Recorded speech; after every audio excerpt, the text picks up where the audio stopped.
Hello friends, आज हम इस वीडियो में बात करेंगे लुकिज्म के सबसे हैंडसम विलेन यानी कि गन यामाकाजी गन पार्क। उसके नाम को जिस भी तरह से लिया जाए, गन के ओरा का उसके नाम से ही पता चल जाता है। सबसे स्ट्रॉन्गेस्ट फाइटर्स में से एक लुकिज्म में सबसे ज्यादा खतरनाक विलन दिखाया है गन पार्क। लुकिज्म में गन की पावर को दिखाया गया था स्कूल के एक फेस्ट के दौरान, जहां पर हम देखते हैं कि ये क्रिस्टल चोई का बॉडीगार्ड बनकर आया था और इसने वास्को को बुरी तरह से पीटा था। उसके बाद इसने डैनियल को भी पीटा था। बिग डैनियल, जो कि उस वक्त अल्ट्रा इंस्टिंक्ट मोड के बारे में जानता नहीं था, उसे इसने पीट कर रख दिया था। लुकिज्म में लेजेंडरी फाइटर के तौर पर पहचान रखने वाला गन पार्क क्रिस्टल चोई यानी कि चार्ल्स चोई की बेटी का बॉडीगार्ड है और चार्ल्स के रेज किए हुए 10 जीनियसेस में से एक गन पार्क भी है। बात करें गन के फैमिली स्टेटस की, ज्यादा कुछ तो इसके बारे में नहीं दिखाया गया, बट एक बार पास्ट में दिखाया गया था कि ये यामाकाजी फैमिली से बिलोंग करता है, जिसने कैंटो रीजन के मास्टर से ट्रेनिंग ली थी।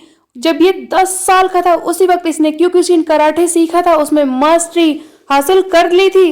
गन शुरुआत से ये यूआई मोड नहीं जानता था, ये बात भी तभी दिख जाती है जहां पर हम देखते हैं कि कैंटो रीजन में जब ये 10 साल का था उस वक्त इसकी आईज को नॉर्मल दिखाया गया था।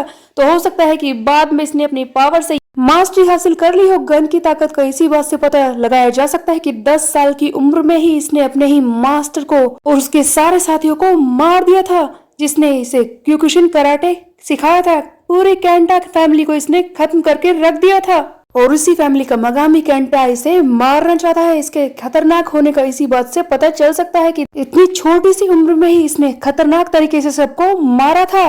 बात करें गन की पर्सनैलिटी की, इसके कैरेक्टर की तरह ही इसकी पर्सनैलिटी भी काफी ज्यादा डार्क है। हमेशा डार्क शेड के कपड़े पहनता है, गॉगल्स भी डार्क होते हैं और वो खतरनाक वाली किलर स्माइल जिसके आगे कोई भी टिक नहीं सकता, उसे देखते ही सभी लोग डर जाते हैं। अगर सच कहे तो लुकिज्म में अपने सिर्फ ऑरा से ही किसी को डराने वाला एक ही इंसान है, वो है गन पार्क। जो आता ही है तभी सभी लोग घबराने लगते हैं। गन की बॉडी पे काफी ज्यादा स्कार्स हैं जो कई लोगों ने इसे दिए हैं। एली जंग ने इसे बहुत बड़ा स्कार दिया है, उसके अलावा जेरी केवोन ने इसे मारा था जे को बचाने के लिए। उसके अलावा इसने स्कार लिए हैं गु किम से, इसकी आंखों पर जितने भी स्कार हैं वो गुने ही दिए हैं। गन की सबसे ज्यादा डराने वाली चीज है इसकी वो पिच ब्लैक आईज, जिससे कोई भी डर जाता है। ऐसा लगता है कि हमेशा अल्ट्रा इंस्टिंक्ट मोड में ही रहता है। टॉम ली के पिक किए गए 2 स्टूडेंट्स में से एक गन भी है जिसे इसने ट्रेन किया था, इसकी फाइटिंग पावर्स को बढ़ाया था। वो इतनी ज्यादा खतरनाक है, इसने जेक किम के दांतों को तोड़कर रख दिया था। ये बहुत ही ज्यादा क्रूअल है, जो किसी को भी कैसे भी मार सकता है। बात करें गन की फाइटिंग टेक्निक की, आइकाइडो कोबियारा क्योकुशिन कराटे सारी खतरनाक मूव्स इससे आती है जो किसी को भी झुकाने के लिए बहुत ही ज्यादा काम आ सकती हैं। इसकी कई सारी मूव्स को बाकी लोग कॉपी करते हैं, जैसे कि जोहान सियोंग, वो भी इसकी सारी मूव्स को कॉपी करने की कोशिश करता है, बट ऑफ कोर्स इसके तरह नहीं है। और उसके अलावा ये वेपन फाइट में भी काफी ज्यादा अच्छा है। ये तो हमने देखा ही था कि जब एली जंग इससे बेटन से लड़ रहा था तब भी उसके खिलाफ इसने पूरी तरह से मुकाबला किया था। इसने वास्को, जैक, जोहान, पता नहीं कितने सारे खतरनाक फाइटर्स को पीटा है, उन्हें एक ही बारी में झुकाने की कोशिश की है। इसी से इसके पावर लेवल का पता चलता है। सिर्फ 16 साल की ही उम्र में अपने जैसे कितने ही खतरनाक लोगों को इसने हराया है। ऐसे कई सारे लोग जो बहुत ही ज्यादा एक्सपीरियंस्ड थे, इससे कई ज्यादा बड़े थे, उन्हें वेपन चलाना भी आता था, लेकिन उनके सामने ये गन टिका रहा, अकेले ही उन्हें पीट कर रख दिया था इसने। ये सब इसने गु किम के साथ मिलकर किया था। गु जो एक वेपन एक्सपर्ट है, ये तो देखा गया है कि गन ज्यादातर वेपन यूज नहीं करता, बट उनके खिलाफ भी ये सही से लड़ाई कर सकता है। बट ऑफ कोर्स गु किम ही है जो वेपन एक्सपर्ट है। गन की एक्स्ट्रा पावर को समझा जाए तो अल्ट्रा इंस्टिंक्ट मोड इसकी सबसे खतरनाक पावर है। ये एक ऐसी स्टेट है जिस पर इसने पूरा कंट्रोल पा लिया है। इसने खुद ही कहा था कि वो कभी भी इस स्टेट में आ सकता है और कभी भी इससे बाहर निकल सकता है। गन ने ही कहा था कि जब अल्ट्रा इंस्टिंक्ट मोड में तुम्हारे सामने स्ट्रॉन्ग फाइटर हो तो तुम्हारी ताकत भी बढ़ जाती है। तो ऑफ कोर्स अब ये जो नई फाइट होने वाली है वहां पर गन अल्ट्रा इंस्टिंक्ट मोड में अपनी ताकत को और भी ज्यादा बढ़ा सकता है। ऑफ कोर्स जितना भी स्ट्रॉन्ग ओपोनेंट इसका होगा इसकी ताकत और भी बढ़ती जाएगी। हो सकता है कि यूआई वर्सेस यूआई भी हमें देखने को मिल जाए। सारी फाइटिंग को समझा जाए तो चारों क्रूज के लीडर, उसके अलावा वर्कर्स, के सारे मेंबर्स, उन सबसे ज्यादा खतरनाक है गन, क्योंकि जब बिग डील को वर्कर्स मारने आई थी वहां पर सभी लोग खड़े थे, लेकिन उसके आते ही एकदम से सभी लोग शांत हो गए थे। ऐसा लग रहा था कि इनके बीच में इनका बॉस आ चुका है।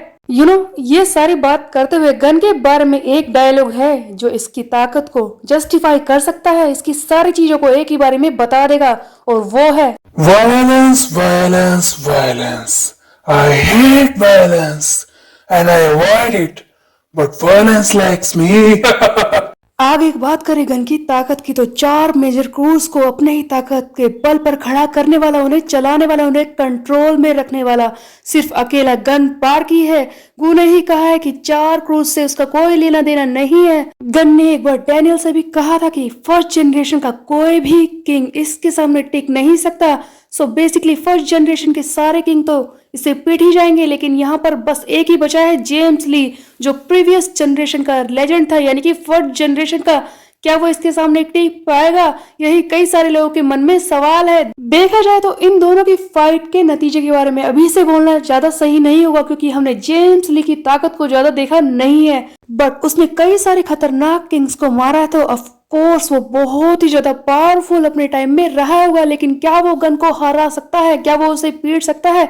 एंड इसके बाद एक और है, यानी कि यूआई डैनियल। जबकि पिछले चैप्टर में हमने देखा है कि छोटा डैनियल जुड़ चुका है वर्कर्स के साथ और गन को हंट करने का इन लोगों ने प्लान बनाया है, तो यूआई डैनियल भी गन से लड़ने आ सकता है। ऑफ कोर्स वो डैनियल की दूसरी बॉडी है जिसे वो जरूरत पड़ने पर यूज करने से नहीं चूकेगा।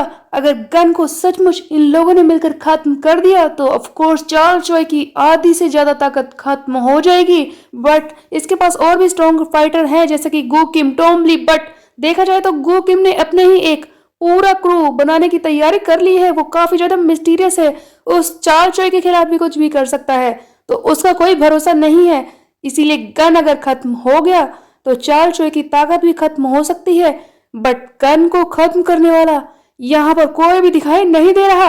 हाँ, ऑफ कोर्स कई सारे लोग कहेंगे कि यूआई डैनियल है, जेम्स ली है, बट गाइस जब तक फाइट नहीं होगी तब तक कुछ कहा नहीं जा सकता, क्योंकि ऑथर ने ज्यादातर लोगों को ओवर पावर्ड ही कर दिया है, तो गन को भी ऑफ कोर्स वो ओवर पावर्ड करके ही दिखाएगा।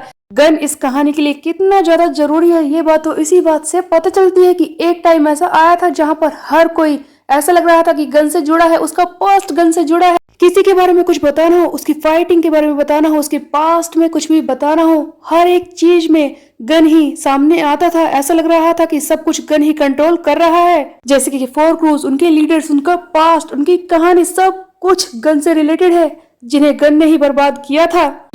एक लास्ट लाइन है जो गन को जस्टिफाई कर सकती है कि वो ताकतवर है, इसीलिए वो गन नहीं है। वो ताकतवर इसलिए है क्योंकि वो गन है। एक सैड माचोइस्ट, एक खतरनाक पर्सनालिटी और लुकीज में बहुत सारे लोगों का और मेरा फेवरेट कैरेक्टर गन पार्क ही है। इसके अलावा गन को व्हाइट घोस्ट के नाम से भी जाना जाता है, जहां पर वो व्हाइट कपड़ों में जब खतरनाक तरीके से लड़ाई करता है तो वो और भी ज्यादा किलर हो जाता है। और सचमुच वर्कर्स का यूजिन इसी कारण की वजह से इसे मारना चाहता है, चाहे चार्ल्स चॉय की वीकनेस उसे पता ही क्यों ना हो, बट वो फिर भी इसके खिलाफ कुछ नहीं कर सकता, क्योंकि गन उसके साथ है। उसे पता है कि जब तक गन चार्ल्स चॉय के साथ रहेगा वो कुछ भी आगे कर नहीं सकता, इसीलिए वो सबसे मिलकर इसे मरवाना चाहता है। उसने कई सारे लोगों को भेज दिया है इसे मारने के लिए, तो क्या वो सारे लोग गन को मिलकर मार पाएंगे? आप लोग कमेंट करके जरूर बताएं। गन के बारे में ये वीडियो आपको कैसी लगी इस बारे में भी कमेंट करके जरूर बताएं। मेरे चैनल को लाइक करें, सब्सक्राइब करें। Bye bye guys.